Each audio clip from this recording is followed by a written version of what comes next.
Hello అందరికీ, నేను మీ Ravali. Welcome to my channel Ravali తెలుగమ్మాయి. నేనైతే చాలా బాగున్నాను. మీ అందరు కూడా బాగుండాలని ఆ దేవుడిని మనస్ఫూర్తిగా కోరుకుంటానండి.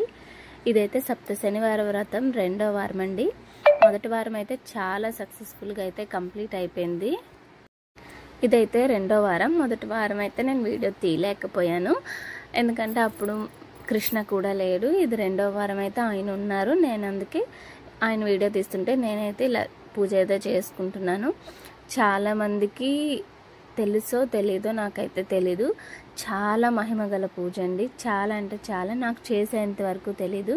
నేనైతే మనసులో కోరుకునేది నాకు 2వ వారం నుండే జరిగే సూచనలు అయితే కనిపించాయి.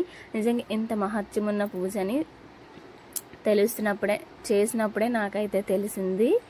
నేనైతే కిందన పసుపు పెట్టేసి ఆ పద్మావతి ముగ్గేసుకున్నాను. దాని మీద పీటకు కూడా సేమ్ అలానే చేసుకొని పసుపు గుడ్డ అయితే పెట్టుకున్నాను. స్వామివారికి పసుపు గుడ్డ అయితే మంచిదే అంటే మనం ఈ సప్త శనివార వ్రతం పుస్తకం అయితే కథ చదవటానికి తీసుకుంటాం కదా, అందులోని పసుపు గుడ్డ అని రాసిందండి.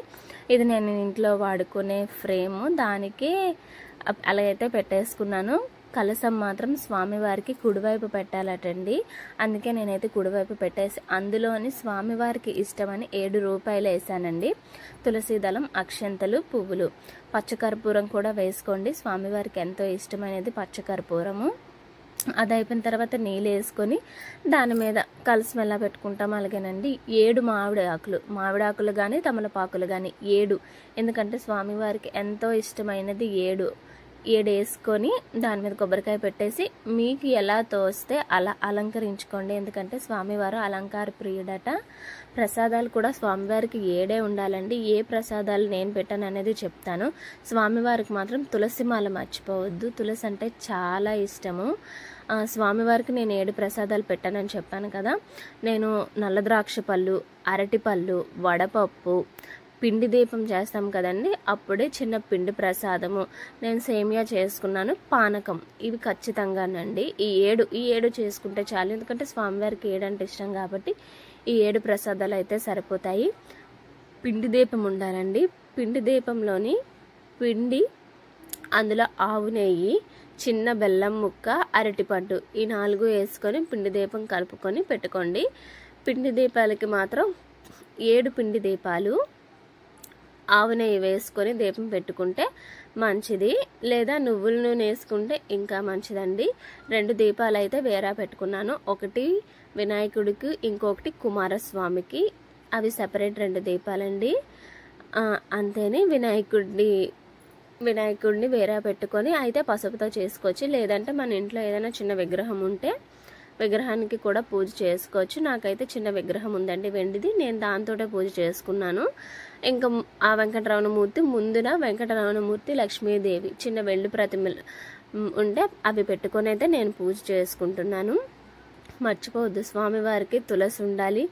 నల్ల నువ్వులు, చమిలి ఉండలు అంటారు, అవి ఖచ్చితంగా ఉండాలి. ఎలా చేసుకోవాలి అనేది నేను నెక్స్ట్ వారం మీకు ప్రతిదీ క్లియర్గా చూపిస్తాను. ప్రసాదాలు, పిండి ప్రమిదలు అన్నిను ఎవరైనా పూజ చేసుకోవాలనుకుంటే మాత్రం చాలా చాలా మహిమగల పూజ. మన మనసులోనైతే ఏది తలుచుకుంటామో అది మీకు 1 వారమో 2 వారాలు 3 వారాలు ఖచ్చితంగా 7 వారాల్లోని ఆ స్వామివారు మనకి చూపిస్తారండి దాని మహిమ. అంత మహిమగల పూజ. నేనైతే పుస్తకమే చదువుకున్నానండి. చాలామంది ఫోన్లో పెట్టుకొని వినుకొని చేసుకుంటున్నారు. చదువు రాని వాళ్ళు నిజంగా అలా చేసుకుంటే చాలా మంచిది, ఎందుకంటే చదవలేరు కాబట్టి. మనకి దేవుడు చదివిచ్చాడు, మనం చదువుకున్నది దేనికి, అలాంటప్పుడు ఎందుకు ఫోన్లో పెట్టుకోవాలి అనే ఉద్దేశంతో నేనైతే కథ చదువుకొని అందులో ఎలా ఉంటే అది ప్రతిదీ చేసుకున్నానండి. కొంతమంది ఒక స్వామివారి నామాలు చదువుతున్నారు, కాదు, అక్కడ 3 నామాలు ఉంటాయి. స్వామివారు, పద్మావతి, ఆ మహాలక్ష్మి అష్టోత్తర శతనామ అన్నీ ఉంటాయండి. 3 చదువుకుంటే చాలా మంచిది. ఎందుకంటే స్వామివారికి ఎంతో ఇష్టమైన తన భార్యలది చదువుకుంటే ఇంకా ప్రీతిపాత్రుడు అవుతాడండి. ప్రతిదానికి మీరు పెట్టే ప్రసాదాలకు కానీ ఆ కలసానికి కానీ ఆ తండ్రిది నామం పెట్టడం మాత్రం మర్చిపోకండి. చూడండి, నేను కలసానికి అయితే ఎలా పెట్టానో ఆ నామాన్ని అలా పెట్టుకోండి. మార్నింగ్ మీకు ఏ టైంకి వీలైతే ఆ టైంకి చేసుకోవచ్చు. 12 లోపు అయితే మొదలు పెట్టుకోండి. 12 తర్వాత అయితే మాత్రం సాయంత్రం చేసుకోండి. మీకు వీలైనంత వరకు నలుపు దుస్తులు వేసుకోండి. మా ఆయన దగ్గర ఉన్నాయి కాబట్టి ఆయన వేసుకున్నారు. నా దగ్గర అయితే నలుపు అయితే ఏం లేక నేనైతే చీర కట్టుకున్నాను.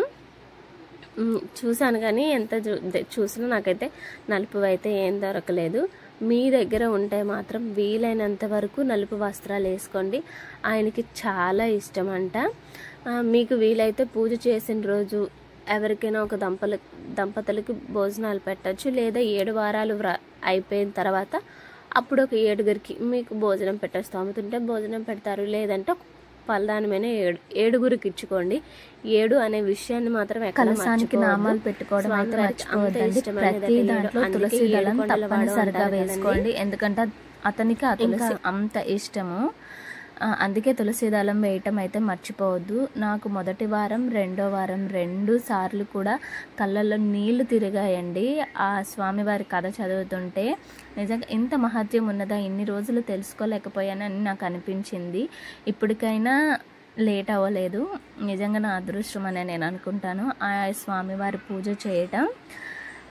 ఇంకా మీకు ఎటువంటి డౌట్స్ ఉన్నా ఖచ్చితంగా నాకైతే కిందన మెసేజ్ చేయండి. ప్రతిదీ మీకు ఇంకా డీటెయిల్గా చెప్పాలి అంటే మాత్రం నేను ఖచ్చితంగా చెప్తాను. ఏది మర్చిపోకుండా మీకు కావాల్సిన ప్రతిదీ పిన్ టు పిన్ నేనైతే చెప్తాను. కొబ్బరికాయ వేరేగా ఒకటి తెచ్చుకోండి స్వామివారికి కొట్టుకోవటానికి. పువ్వులు అయితే ఉంచుకోండి పూజ చేసుకోవటానికి. వినాయకుడికి వేరేగా ప్రసాదం పెట్టుకోవాలండి. మెయిన్ తాంబూలం అండి. తాంబూలం ఇద్దరికి సెపరేట్ ఒకేలాగా తయారు చేసుకోండి. అటు వినాయకుడికి ఇటు వెంకటరమణమూర్తికి 2 ఆకులు, ఒక చిల్లర, చెక్క, అందులో ఏలకలు, లవంగాలు వేసుకొని తాంబూలం చేసుకోండి.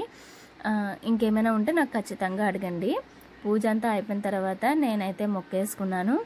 ఇంకా పిల్లలు కూడా వచ్చారు, పిల్లలు కూడా మొక్కేశారు. స్కూల్ నుండి వచ్చిన తర్వాత వాళ్ళనైతే స్కూల్కి పంపించేసి నేను పూజ చేసుకున్నాను.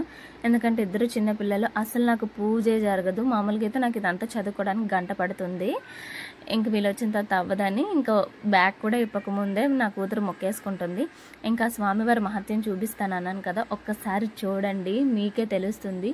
స్వయంగా స్వామివారు శంకు చక్రాలతో వచ్చి కూర్చున్నట్టేనండి. మేమైతే మాకు మాటలు లేవు. ఎంత ఆనందం అంటే అంత ఆనందం వేసింది. ఒక్కసారి మీరు చూడండి మీకే కనిపిస్తుంది ఆ మహిమ ఏంటనేది నేను చెప్పటం కంటే. ఒకసారి మీరు అలా చూడండి. నిజంగా వీడియో నచ్చితే సబ్స్క్రైబ్ చేయటం మాత్రం మర్చిపోకండి.